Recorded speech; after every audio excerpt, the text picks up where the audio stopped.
Welcome back, everyone, to Oakland Raiders football on Madden NFL 16 radio. Today we will be reviewing the Oakland Raiders 2015 season, looking at their offseason and making predictions for the future in 2016. Now, of course, the Oakland Raiders did disappoint in 2015 with a 3-13 record. Derek Carr was injured for a portion of the season. His backup Christian Ponder did play in all 16 games. Carr started 13 of those games. So Carr definitely needs to make sure that he can finish games in the next season. And that's a big problem for this team, was the offensive line. Hopefully they can be upgraded. We'll see what they do in the offseason. Now, one of the big stories entering the year was Mark Davis. Would the Raiders move to Los Angeles? Davis addressed this before the season started, addressing possibly renovating the stadium, the O.Co Coliseum, and then saying that they were seriously considering relocating, at one point even contacting Los Angeles to see if that would be okay and checking for NFL approval. But at the end of the day, the Oakland Raiders decided to rebuild a new stadium.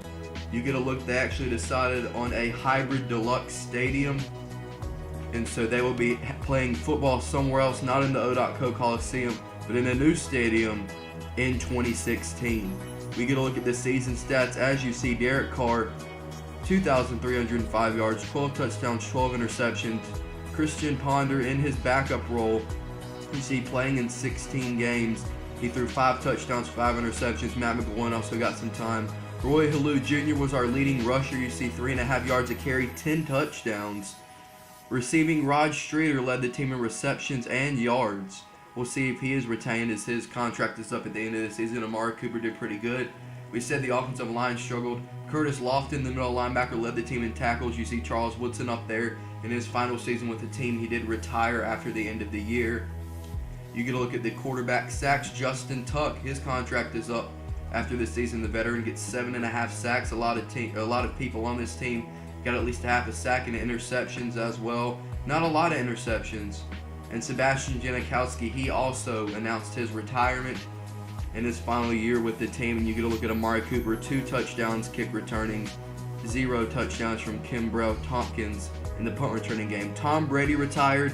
Charles Woodson, as we said, retired. Peyton Manning retired. Andre Johnson retired. Vince Wilfork retired. You see the Vikings got a new head coach. So on to the offseason we go. You get a look at Michael Crabtree. He wanted 4 years, $16.6 million. They offer 4 years, $14 million to the Raiders. He denies. He will go to free agency. Christian Ponder, the Raiders re-signed him for 1 year, $1.78 million to remain Derek Carr's backup. Justin Tuck, he wanted 3 years, $24 million. We offered him 1 year, $5.3 million, and he surprisingly accepts. So you get a look at everybody who did not accept. The Raiders franchise tag Marquette King. Rod Streeter will not be returning to the team. Matt McGloin will not be returning to the team. You can look at some of the people that did accept. Donald Penn, Justin Tuck, the big names that accepted. We're definitely going to have to try to rebuild this line. The Raiders did have a lot of money. They had around $50 or $60 million to spend and around $42 million in cap room when the offseason and free agency came around after they had re-signed their players. So the Raiders looking to make a big splash in free agency to rebuild this team.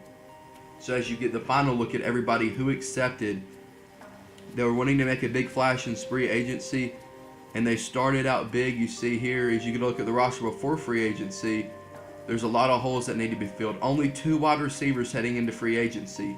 Offensive line, not that very good, especially at right tackle and right guard. C.J. Wilson, 72 overall, not looking that good. We need another middle linebacker, only 3 cornerbacks, no free safety, no kicker. You can look at our picks. We do have the 2nd overall pick in each round. So we start off big, going after Michael Floyd. You see he fits the scheme for the Raiders. They didn't really want to offer him 5 years. They're going to stick for 4. The salary is going to go down a little bit as a result.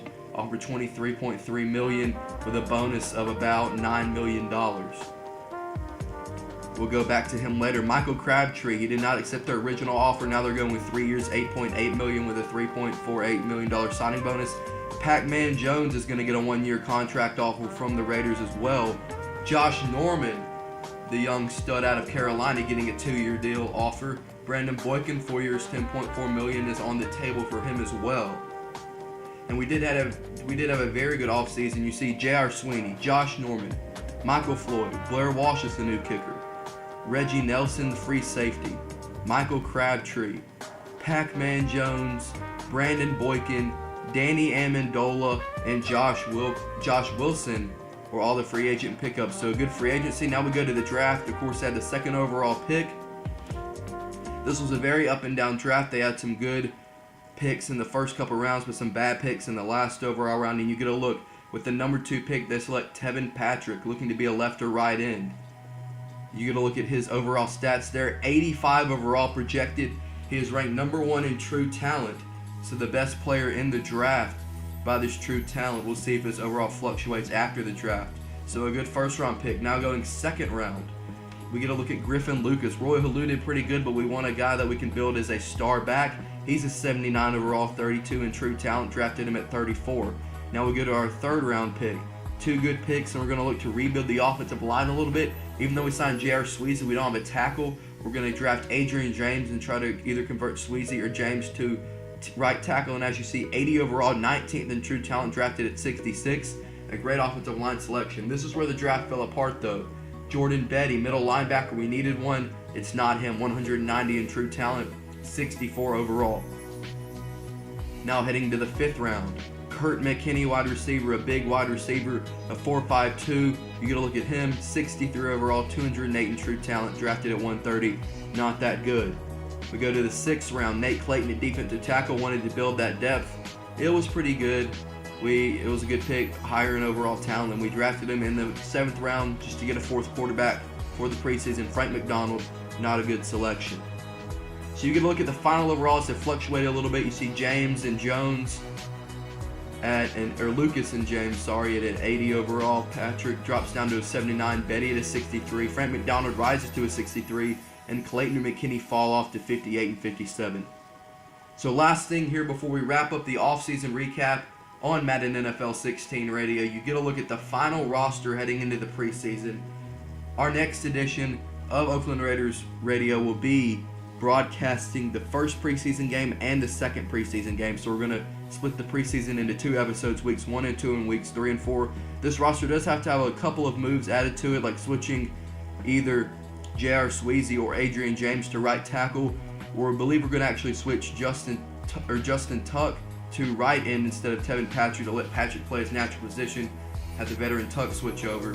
Just minor changes like that, minor details. So it's shaping up to be a great year for the Oakland Raiders. We'll see if they can improve off that 3-13 season. Make sure to stay tuned on the Broadcast Gaming channel presented by Madden NFL 16 Radio for more Oakland Raiders football. Preseason weeks 1 and 2 are coming next. Nate Childers signing off.